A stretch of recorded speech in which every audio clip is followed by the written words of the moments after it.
Pemerintah menjamin akan memberikan perlindungan bagi masyarakat yang diancam oleh pinjaman online ilegal.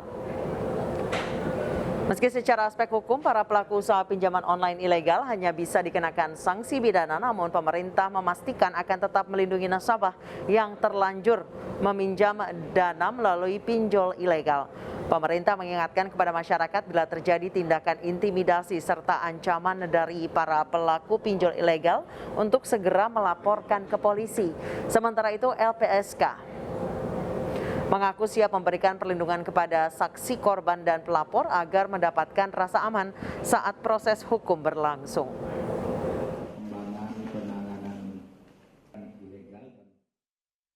Maupun pengancaman.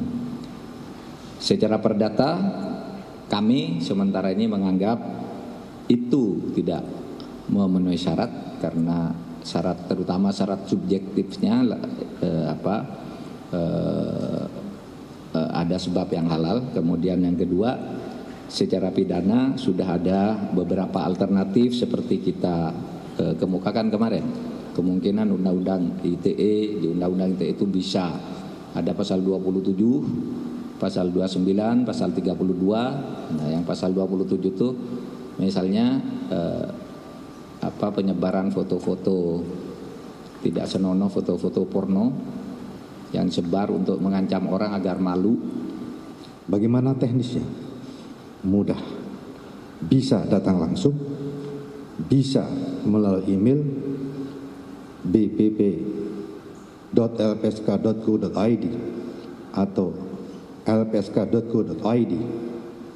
Bisa juga melalui 148 call center, nanti akan di follow up oleh petugas tersebut, dan mekanisme melalui Android pun.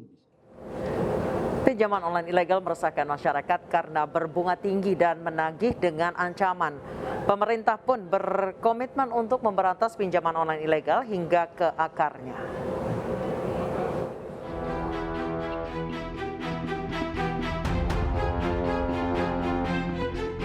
Beberapa hari belakangan ini polisi menggerebek sejumlah lokasi kantor pinjaman online ilegal di beberapa daerah. Dari hasil penggerebekan, polisi menemukan banyak pelanggaran, mulai dari bunga tinggi hingga ancaman saat menagih pada nasabah. Puluhan orang pun diamankan, mayoritas adalah karyawan jasa pinjaman online yang bertugas melakukan penagihan. Para karyawan pinjaman online ini pun tak segan-segan mengancam akan membongkar data nasabah yang tidak membayar. Besarnya bunga yang dibebankan sangat menyulitkan nasabah, seperti seorang warga kota Bandung yang terjerat utang pinjaman online hingga puluhan juta rupiah, padahal hanya meminjam 3 juta rupiah ke 3 aplikasi pinjaman online. Selain tenor yang cukup singkat, cara penagihan dari aplikasi pinjaman online juga membuat nasabah tidak nyaman, bahkan seringkali bernada ancaman. Pemerintah melalui Otoritas Jasa Keuangan dan Kementerian Komunikasi dan Informatika telah melakukan moratorium untuk penerbitan izin fintech atas pinjaman online legal yang baru, serta moratorium penerbitan penyelenggara sistem elektronik untuk pinjaman online yang baru. Sebelumnya Presiden Joko Widodo pun telah meminta agar pinjaman online diawasi, sementara untuk pinjaman online ilegal harus segera diberantas karena menyulitkan masyarakat di tengah dampak pandemi. Banyak penipuan dan tindak pidana keuangan telah terjadi. Saya mendengar masyarakat bawah yang tertipu dan terjerat bunga tinggi oleh pinjaman online yang ditekan dengan berbagai cara untuk mengembalikan pinjamannya. Hal ini dilakukan agar tidak ada oknum yang mengambil keuntungan di tengah kesulitan masyarakat.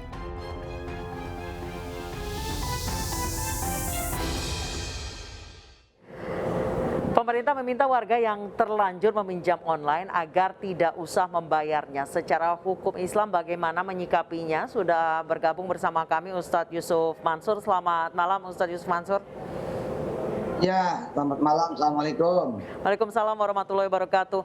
Ustadz, kalau misalnya dilihat dari sudut pandang agama secara Islam, pemerintah mengatakan bahwa kalau misalnya utang ke pinjol ilegal itu tidak usah membayar. Maksudnya tidak usah membayar pinjaman pokok, apa tidak usah membayar bunganya yang dahsyat sekali itu? Bismillahirrahmanirrahim. Saya kira ini para orang tua dan para guru di MUI harus cepat merespon ini untuk menghasilkan fatwa yang bisa tidak membingungkan, tapi juga membela masyarakat kelas bawah. Karena biar bagaimanapun pinjol ilegal ini dari awalnya saja udah ilegal. Harusnya dia nggak punya legal standing. Ketika kemudian terjadi sesuatu, mestinya nih dari hukum positif, dia bisa gagal batal demi hukum, kira-kira begitu. Nah, tinggal bagaimana dari sisi agamanya. Karena kan kalau dari sisi agama, kalau kita mau tutup mata dengan segala keadaan yang lain, ya utang wajib dibayar. Tapi kan ini memang kondisinya spesial. Mereka juga ini kan juga ada kejahatan soal data juga. Jadi sepakat sih dengan OJK gitu ya, dengan pemerintah, dengan presiden, dengan Kapolri, dengan kemudian sampai ke bawah-bawahnya bahwa ini memang kejahatan gitu. Dan masyarakat itu bukan berhutang karena berhutang, tapi karena korban. Ya masyarakat mana namanya juga masyarakat kecil, diiming-imingin gampang ngutang, ya pasti ngutang lah gitu kan. Nggak tahu kalau di balik itu ada kejahatan. Kesempatan sih menurut saya, tinggal dibangun secara komprehensif, jangan cuma dilihat utang harus dibayar. Ntar dulu nih gitu, ini ada hal lain gitu. Jadi ini kesempatan, mudah-mudahan MUI cepat segera menyikapi ini gitu. Baik, jadi meski utang pinjaman pokoknya pun tidak perlu dibayar ya Ustadz ya, kalau misalnya kondisinya seperti ini?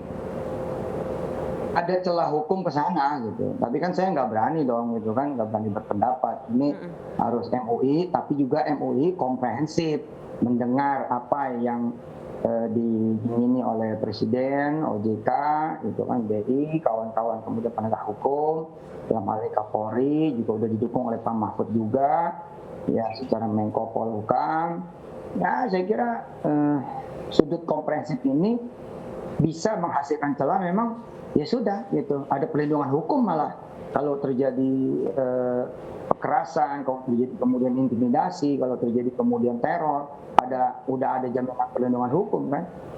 Baik, Ustadz, sudah dijelaskan bahwa memang pinjol ilegal itu haram, tapi banyak masyarakat yang masih belum paham. Mungkin haram sebagai mereka yang sebagai kreditur, tapi debiturnya juga bagaimana nih, Ustadz? Iya, makanya kan ketika mereka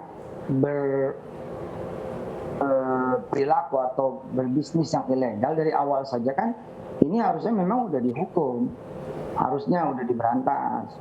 Dan ini dilakukan sekarang oleh pemerintah menuju itu, gitu kan. Kalau saya sih ngelihat masyarakat korban ya. Itu namanya, sekali lagi namanya masyarakat ya.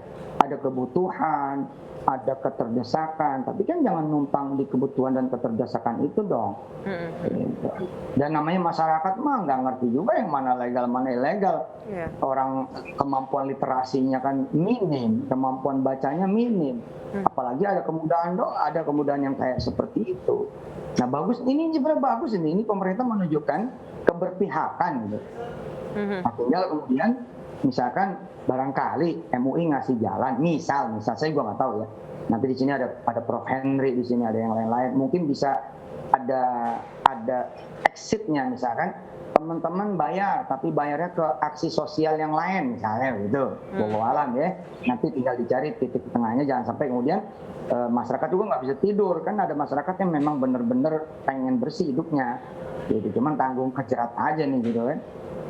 Baik, jadi memang ini harus segera direspon MUI ya Ustadz, seperti apa tindakan dari masyarakat yang sudah terlanjur. Betul, dan ini kesempatan bila kemudian MUI bisa ngetok palu, setuju satu narasi dengan pemerintah, tidak perlu dibayar itu namanya pinjol ilegal, baik pokok apalagi bunganya, karena ini adalah kejahatan, karena ini adalah pemanfaatan data dan manipulasi data, karena ini juga bla bla bla bla. Nah tinggal dicari tuh, kalau itu benar bisa. Dan saya sih lihat ada celah ya, cuma saya nggak berani ngomong gitu kan nggak bisa saya berfatwa gitu. Jadi kalau celah ini bisa dipakai, kok selesai tuh rentenir bisa nggak ada itu. Karena kalau rentenir itu ada, pinjol legal itu ada, mereka udah tahu resikonya.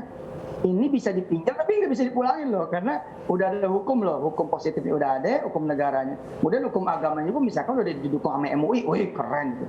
bersih udah Indonesia dari gitu-gitu. Baik, saat ini apa yang harus dilakukan masyarakat yang sudah terlanjur pinjam ke pinjol ilegal, Ustadz? Sesuai dengan himbauan OJK kan, terus kemudian Pak Mahfud, kemudian juga didampingi sama teman-teman dari Kapolri dan polisi, didukung juga oleh Presiden, satu narasi. Harusnya sih ini berita gembira ya. Ya oke lah, kesalahan tinggal istighfar kan, minta ampun sama Allah lah gitu kan. Tapi soal nggak mau bayar nih emang ini tentu saja pasti ini debatable itu. Tapi kalau kita pakai narasi bahwa negara ingin melindungi bangsanya, kapan lagi gitu punya narasi kayak begini kan? Ini kan rentenir udah mengakar di masyarakat, sekarang berubah menjadi digital, menjadi online. Gimana cara nekuknya coba? Dengan cara begini kan mereka juga merasa sia-sia kalau mau main lagi yang serupa, sehingga pasti mati. Baik Ustadz, ada pesan tidak sih untuk masyarakat yang tadi Ustadz mengatakan bahwa masyarakat mana ngerti ini legal atau ilegal karena literasinya saja masih rendah, apalagi literasi digitalnya, apalagi harus ngecek ke situs OJK mana-mana saja yang ilegal, mana yang tidak gitu. Ada pesan Ustadz untuk masyarakat? Iya, tapi saya juga malu nih kalau ngomong soal utang, karena utang saya juga banyak. Intinya udahlah yuk, ada Allah kan, kita doa gitu kan, kita gedein sedekahnya gitu kemana aja supaya rezeki banyak. Jangan menempuh utang sebagai jalan satu-satunya gitu. Dan memang utang ini perkara, Rasulullah berlindung sama utang itu. Jadi buat masyarakat, buktiin deh bahwa Allah itu maha dermawan, maha pemurah, maha kaya, yang nggak perlu kita berutang, apalagi sampai ke pinjol-pinjol gitu. Saya pun istighfar insya Allah, mudah-mudahan utang saya lunas. Amin. Oke, baik, terima kasih Ustadz Yusuf Mansur telah bergabung bersama kami di Newsroom. Assalamualaikum Ustadz. Waalaikumsalam. Pemerintah usai jeda, pemerintah Aceh meminta Menkominfo memblokir game online. Kami akan membahasnya secara komprehensif usai jeda.